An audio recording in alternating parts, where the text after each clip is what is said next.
आई हैं आपको संबोधित करने के लिए, बाबा साहब के विचारों को आप तक पहुंचाने के लिए। ये बहुत ही क्रांतिकारी हैं मर्यादा अम्बेडकर जी, इनके लिए जोरदार तालियों से स्वागत कीजिए।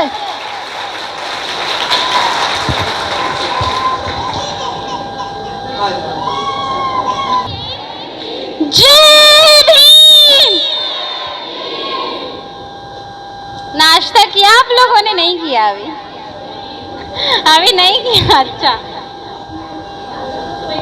जय भीम, जय भीम। सभी का बहुत बहुत साधुवाद। सबसे पहले मैं साधुवाद करना चाहती हूँ उन सभी साथियों का, उन सभी माताओं का, बहनों का जिन्होंने ये प्रोग्राम ऑर्गेनाइज कराया है। और उससे भी सबसे ज्यादा धन्यवाद देना चाहती हूँ आप सभी को। आप सभी महिलाएं, मेरी माताएं, बहनें इतनी बड़ी तादाद में आज आई हैं, ये देख करके मुझे बहुत अच्छा लग रहा है। तो आप सभी के लिए एक बार तालियां हो जाए। टाइम हो रहा है, मैं अपनी बात बहुत ही कम शब्दों में रखूंगी क्योंकि अभी काफी सीनियर वक्ता हैं, साथी हैं, सभी लोग अपनी बात कह चुके हैं। मैं बहुत कम टाइम में अपनी बात खत्म करूंगी। तो सबसे पहले हम बात करते हैं बाबा साहब, है ना। एक बाबा साहब का नाम सुनते ही आपके दिमाग में क्या इमेज आती होगी?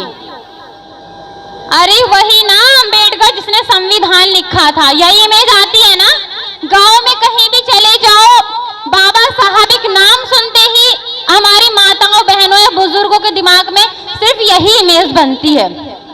बाबा साहब एक केवल वो पुरुष नहीं थे कि जिन्होंने केवल संविधान लिखा है। बाबा साहब ने इतना किया है हमारे लिए, हमारे समाज के लिए कि और कोई नहीं कर सकता है। मैं एक महिला हूँ, एक महिला होने के नाते आज मैं महिलाओं पर ही चर्चा करूंगी। तो मैं आपको बताना चाहती हूँ कि इसी बात से सभी महिलाएं अवगत हैं कि पहले हमारी दशा कैसी होती थी, किस तरीके से हमें रहना पड़ता था। हमें ऊंची कास्ट वाले लोगों के सामने भी आने नहीं दिया जाता था। हमारे साथ इतना बुरा हुआ है कि हम लोगों को ब्रेस्ट टैक्स तक देना पड़ा है। इस बात को आप अच्छे से जानते होंगे, जानते कि नहीं जानते हैं? तो हमें बाबा साहब को पढ़ना है, समझना है। दो चीजें होती हैं, एक होता है बाबा साहब को मानना, दूसरी चीज होती है बाबा साहब की मानना, है ना। और बोथ थिंग्स आर डिफरेंट, दोनों चीजें अलग है। बाबा साहब को मानना और बाबा साहब की मानना। अगर हम बाबा साहब को मानेंगे मीन्स हम उनकी जय जयकार कर रहे हैं। सिर्फ 14 अप्रैल आया कि जय भीम, अपने घरों से निकल गए जय भीम, बाबा तेरा मिशन अधूरा, हम सब मिलके करेंगे पूरा। 15 अप्रैल को हम सभी लोग अपने अपने घरों में, अपने बच्चों में, अपने काम में व्यस्त हो जाते हैं। हमें बाबा साहब के मिशन से कोई लेना देना नहीं होता है, ये हकीकत है कि नहीं है। तो बाबा साहब की जय जयकार कर रहे हैं बस। एक होती बाबा साहब की मानना, जो बाबा साहब के विचार हैं, बाबा साहब ने कहा है उनको पढ़ना है, बाबा साहब के विचारों को अमल में लाना है, पढ़ करके अमल में लाना है। तो बाबा साहब ने महिलाओं को बहुत ज्यादा अधिकार दिए हैं, सिर्फ बहुजन समाज की महिलाओं को नहीं, स्वर्ण समाज की महिलाओं को भी बाबा साहब ने सारे अधिकार दिए हैं। तो बाबा साहब के लिए जिस तरीके से बाबा साहब ने संकल्प लिया, जैसे बाबा साहब को स्कॉलरशिप मिली थी बड़ौदा के महाराज की तरफ से, तो बाबा साहब ने उसके बदले में 10 साल नौकरी करने का सोचा। लेकिन वहां बाबा साहब के साथ में बहुत ही ज्यादा जातिवाद हुआ, भेदभाव हुआ। बाबा साहब ने वहां के महाराज से शिकायत की, उन्होंने नहीं सुनी। बाबा साहब ने तंग आकर के नौकरी छोड़ दी। तो बाबा साहब बड़ौदा के एक स्टेशन पर सियाजी गार्डन में एक पेड़ के नीचे बैठ करके बहुत ज्यादा रोए। अब हम लोग हैं, आज संविधान के होते हुए हम लोगों के ये हालात हैं, तो सोचो मनुस्मृति के टाइम में हमारे क्या हालात रहे होंगे। सोचने वाली बात है कि नहीं है। तो उस टाइम पे बाबा साहब के साथ जातिवाद हुआ, बाबा साहब वहां बैठ करके रो रहे थे। बाबा साहब ने 23 सितंबर 1917 को ये संकल्प लिया कि मैं अपने समाज को इस जातिवाद से, ये जो अछूत है, भेदभाव है, ये सब खत्म करना चाहता हूँ। और बाबा साहब ने किया भी बहुत हद तक। दो चीजें हमारे ऊपर भी डिपेंड करती हैं। एक ये, अगर हम अपने आप को दलित दलित दलित कहते रहेंगे तो हाँ हम दलित हैं।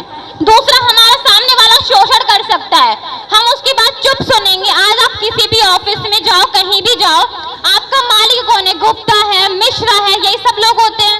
आप उनके सामने जी सर, जी सर, जी सर, यही सब करते रहते हो। तो अगर आप उनकी सुनते रहते हो, ठीक है, आप डर रहे हो उनसे, आप अपनी बात ठीक से नहीं रख सकते हो, तो वहां की हाँ ठीक है, आप ऐसा दलित हो, लेकिन आपको दलित नहीं, आपको दबंग बनना है। बहुत टाइम हो गया आपको दलित बने बने, आपको दलित नहीं, अब दबंग बनना है। अब कोई मालिक है आपका, अगर वो आपको बोले कि तुम ये क्या कर रहे हो, आपको बोलने का अधिकार है। अब आप गूंगे नहीं हो, बाबा साहब ने आपको बोलने का अधिकार दिया है, इसलिए आप बोल सकते हो कि ऐसा है, तमीज में बात करो। ये जो इन बड़े लोगों के जो कंपनियां, ऑफिस, फैक्ट्री चल रही है ना, ये उन लोगों की वजह से नहीं, हमारे समाज की वजह से चल रही है। मजदूर कौन होता है? हमारा समाज होता है ना। ये लोग तो मजदूरी नहीं करते हैं, तो इसलिए हमें दबंग बनना पड़ेगा। हमें उनसे, अपने मालिकों से, अपने ऑफिस में, हॉस्पिटल्स में, स्कूल्स में डरने की बिल्कुल जरूरत नहीं है। अगर आप इतना बाबा साहब के इतना संघर्ष करने के बाद भी डरेंगे, चुप बैठेंगे, तो बाबा साहब के संघर्ष पर मैं कहूं तो ये एक तमाचा मारना जैसा होगा, जो बहुत शर्म की बात है। तो हमें ऐसा नहीं करना है, अपने हक और अधिकारों के लिए आगे बढ़ना है। तो बाबा साहब को पढ़ना है, समझना है, आपको दलित नहीं दबंग बनना है, अपने बच्चों को अच्छी एजुकेशन दिलवानी है। गर्ल्स एजुकेशन पर आपको ज्यादा मेहनत करने की जरूरत है। एक महिला होती है, एक पुरुष होता है, एक पुरुष पढ़ा हुआ है तो सिर्फ एक पुरुष पढ़ा हुआ है, मानते हो कि नहीं मानते हो? लेकिन अगर एक महिला पढ़ी हुई है, एक महिला शिक्षित है, तो वो अपने बच्चों को शिक्षित करती है, अपने परिवार को शिक्षित करती है, अपने समाज को शिक्षित करती है और अपने देश को शिक्षित करती है। लेकिन अगर महिला गुलाम है, वो अपने बच्चों में भी गुलामी डालेगी, अपने परिवार में गुलामी डालेगी। इसी तरीके से सारी महिलाएं समाज में गुलामी पैदा करेंगी, फिर देश गुलाम होगा। अगर हमें अपना समाज आजाद चाहिए तो हमें उसी हिसाब से महिलाओं को रखना पड़ेगा। तो हमें इन बातों को बहुत अच्छे से फॉलो करना पड़ेगा। सिर्फ कहने से काम नहीं चलेगा कि हाँ ठीक है, कर लेंगे कर लेंगे कर लेंगे। आज भी मैंने छुट्टी बस बता नहीं सकती मैंने कैसे कैसे क्या क्या बहाना मार के छुट्टी लिया, क्योंकि मुझे प्रोग्राम में आना था आज। और यहाँ पे मुझे ये चीज देख के बहुत अच्छी लगी कि महिलाओं की संख्या यहाँ पर बहुत ज्यादा है। मैं हमेशा प्रोग्राम में यही बात बोलती हूँ कि जितने भी पुरुष यहाँ पे बैठे हुए हैं, सभी अपनी महिलाओं को साथ लाएं, अपनी बहन को, पत्नी को, अपनी माँ को। लेकिन आज मैं देख रही हूँ पुरुष तो है ही नहीं, महिलाएं हैं। तो मैं चाहती हूँ बाबा साहब के मिशन को हम लोग अच्छे से, महिलाएं मजबूती से पकड़ के, साथ कंधे से कंधा मिला के साथ में चलेंगी, साथ में रहेंगे, तो इस मिशन को इतना अब तक पुरुष नहीं बढ़ा पाए हैं जितना हम सब महिलाएं मिलके बढ़ा सकती हैं। तो टाइम बहुत ज्यादा हो गया है, किसी दिन फिर मुलाकात करते हैं।